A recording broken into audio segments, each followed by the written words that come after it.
Mirë, filloj më gjerësisht dhe do të ndalemi mbi zhvillimet ndërkombëtare që janë mjaft të rëndësishme pasi pas ditën e djeshme u zhvillua një tryezë e rëndësishme për arritjen e paqes mes Rusisë dhe Ukrainës pas propozimit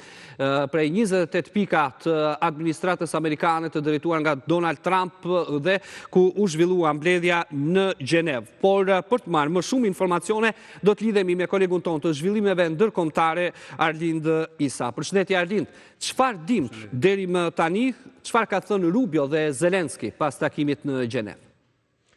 Po ka qenë një ditë vërtet e rëndësishme diela në Ertil, sa i takon përpjekjeve për të arritur një marrëveshje që do të çojë në fillimisht armëpushimin, ndoshta dhe paqen në Ukrainë. Deklaratat kanë qenë të shumta, reagimet janë duhet theksuar optimiste, duke nisur që me ato të presidentit të Ukrainës Zelenski, i cili ka qenë mjaft aktiv në reagimet e tij, dhe atë deklaratë të fundit të ditës së djeshme të sekretarit amerikan të shtetit, duket se Shtetet e Bashkuara këmbgulin që janë ata dhe Ukraina që po bëjnë një përpjekje, po ndërkohë duhet të sjellim kujdes që në Gjenevë gjatë ditës së djeshme kanë qenë edhe përfaqësues të Bashkimit Evropian të Evropës si kontinent me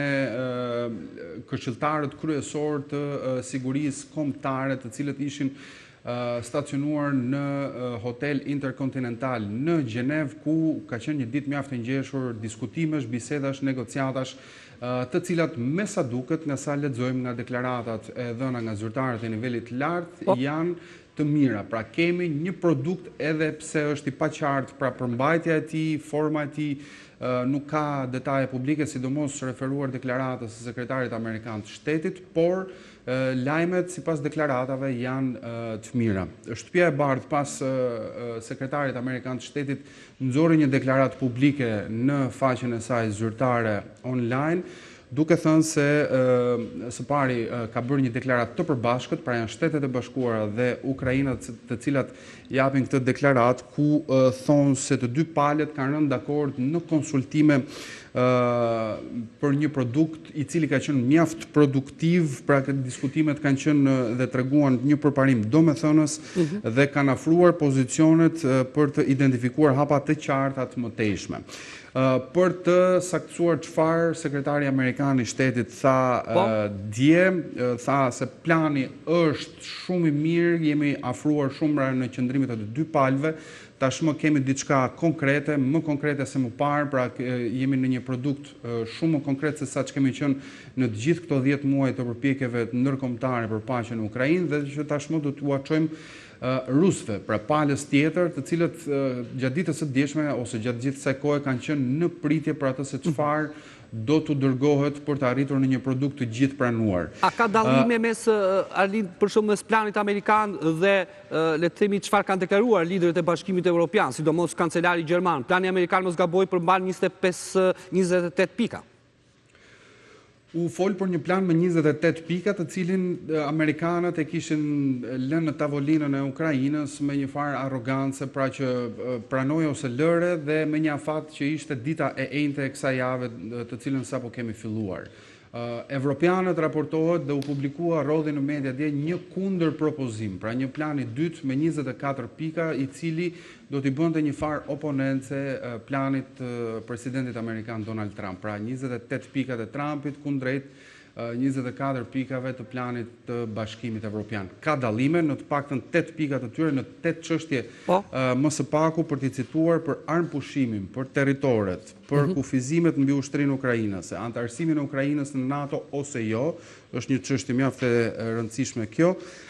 garancitë e sigurisë për Ukrainën, sanksionet e Rusisë, territoret neutrale dhe vija të kontaktit, pra bëhet fjalë për një detaj shumë të rëndësishëm, siç është vija e frontit dhe mbikëqyrjen e marrëveshjes që është pjesë gjithashtu e garancive të sigurisë. Në të paktën 5 prej këtyre kemi mjaft dallime midis asaj se si e shohin zgjidhjen amerikanët dhe evropianët. Unë do të marr pak kohë për të bërë një krahasim, duke nisur që nga pjesa e armëpushimit. Bashkimi Evropian kërkon armëpushim të menjëhershëm, të pakushtëzuar me monitorim ndërkombëtar. Propozimi Trump është që të ketë një armëpushim vetëm pasi forcat të tërhiqen në pozicione që duhet dakordsohen midis rusëve dhe ukrainasve, dhe këtu të ketë një monitorim nga Këshilli i Paqes i ngjashëm me atë të Gazës, nëse e sjellim në kujtesë që mund të drejtohet nga Trump. Tjetër gjë, statusi territorial i Krimes, Donbasit dhe zonave të pushtuara. Pra, kjo është një pjesë mjaft e rëndësishme sepse në planin 28 pikësh të Trumpit thuaj se Ukraina duhet të heqë dorë nga kjo, po ndërkohë krahasimi me atë evropian është se BE-ja thotë që Ukraina nuk duhet njohë asnjë ndryshim të kufijve, pra çështjet negociohen pasi të bëhet një armëpushim dhe do të fillojnë diskutimet nga vijat e aktuale të frontit, pra çfarë është pushtuar deri më tani nga Rusia. Trump ndërkohë thotë se de facto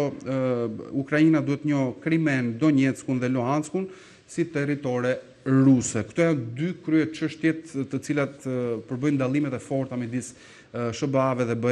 BE-s në propozimet e tyre. Sa i takon kufizimeve mbi ushtrinë ukrainase, Trump kishte bërë një thik shumë të fortë sa i takon kapaciteteve ushtarake të Ukrainës, duke i limituar ato në 600.000 trupa, dhe ndërkohë duke thënë se NATO nuk do të dërgojë ushtar në territorin Ukrainas. Përkundër kësaj, Bashkimi Evropian thotë që të mos ketë kufizime në matësinë e ushtrisë ukrainase, qoftë kjo edhe për armatimin apo edhe për industrinë e mbrojtjes. Pra këtu kemi një përplasje të drejtë për drejtë. Sa i takon antarësimit të Ukrainës në NATO, duhet kujtojmë që Shtetet e Bashkuara gjatë gjithë këtyre muajve kanë kundërshtuar këtë, pra është një pozicion pak a shumë si ai i Rusisë, ndërsa Bashkimi Evropian hap derën për këtë, pra të lejohet Ukraina edhe të antarësohet në NATO, për te antarësimit në Bashkimin Evropian që është i pranuar pothuajse nga të tre palët, pra edhe nga Shtetet e Bashkuara dhe nga Rusia, që nuk kanë nxjerrë pengesa për këtë, por edhe nga vetë Bashkimi Evropian, i cili është në një marrëdhënie të fortë edhe me Ukrainën, ngjashëm si me ne me Malin e Zi për rrugën drejt BE-s. Pra edhe Rusia këtu nuk ka bërë oponent sa i takon antarësimit në BE, antarësimin në NATO e kundërshton, sepse kemi të bëjmë me një aleancë sa politike, por edhe ushtarake në të njëjtën kohë. Tek garancitë e sigurisë, Bashkimi Evropian kërkon garancitë të tipit juridik dhe politik gjithashtu, është folur gjatë ditëve të fundit, pra kërkohet një garanci e ngjashme me nenin 5 të NATO-s, pra sulmove njërin, ke sulmuar të gjithë aleancën, është kjo ajo se çfarë parashikohet në nenin 5 dhe BE-ja kërkon në garanci dhe me mungesë kufizimesh për aleatët që vendosin trupa në Ukrainë. Përkundër kësaj, Trump parashikon në planin e tij garanci vetëm nga Amerika dhe NATO të mos dërgojë trupa në Ukrainë, pra shohim këtu që ka kufizime serioze nga ajo se çfarë Trump në 28 pikat e tij ka parashikuar dhe kemi të bëjmë deri diku me atë që është parë si një përplasje strategjike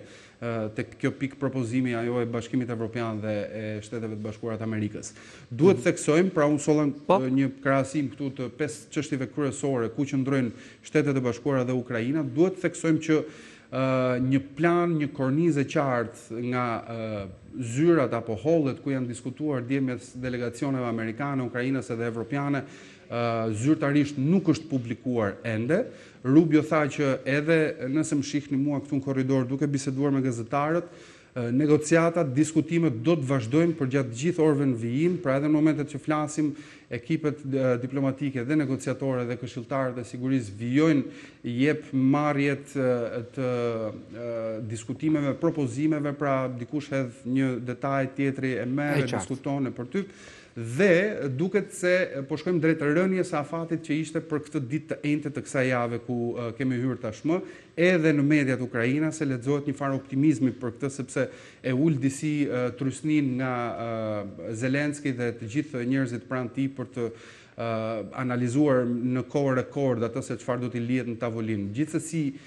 tonet sipas deklaratave që kemi parë deri më tani janë optimiste për te asaj të Kremlinit që sot në mëngjes ka thënë se jemi në pritje dhe ende nuk kemi një dokument në tavolinë për ta shqyrtuar dhe për ta analizuar. Por ka një problem, po të hymë dhe të bëjmë pak analizë, besoj se dy çështjet kryesore Arlind mbeten territoret dhe moshyrja e Ukrainës në NATO. Dhe pyetja Arlind, pse u bë lufta?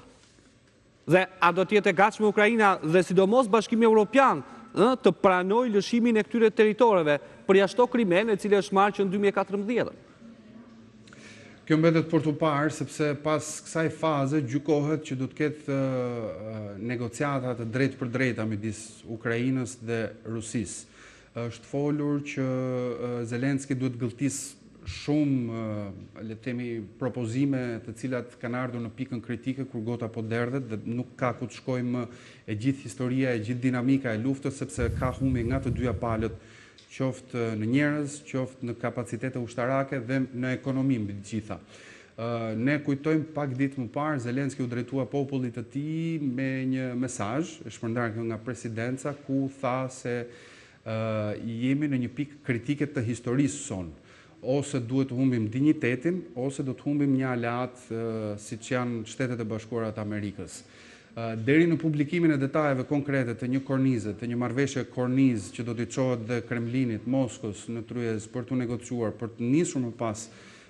takimet dypalëshe midis Kievit dhe Moskës, vështirë të bëjmë parashikime, analiza, por tonet me cilat ajo deklarata e Zelenskit u mbajt ishin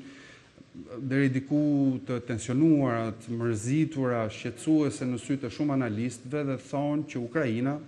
do të pranojë të humbë ndoshta pjesë të territoreve apo të dorëzojë diçka në këmbim të paqes. Por mbetet për të parë sepse për shembull në Amerikë e shohin më elastike të gjithë këtë situatë. Rubio thotë që të dyja palët do të humbin. Pra duhet të ndajnë mendjen që në të gjithë këtë histori, pra në momentin që do të hynë në marrëveshje për të përfunduar dhe për të firmosur një marrëveshje finale për paqe të drejtë dhe afatgjatë, të dyja palët nuk do të dalin njëra e fituar dhe tjetra më e humbur. Të dyja do të humbin diçka, por do të kenë paqen mes tyre. Faleminderit Arlind për gjitha këto informacione që na përcolle në këtë lidhje të drejtë për drejtë. Ishim me kolegun ton të zhvillimeve ndërkombëtare Arlind Isa.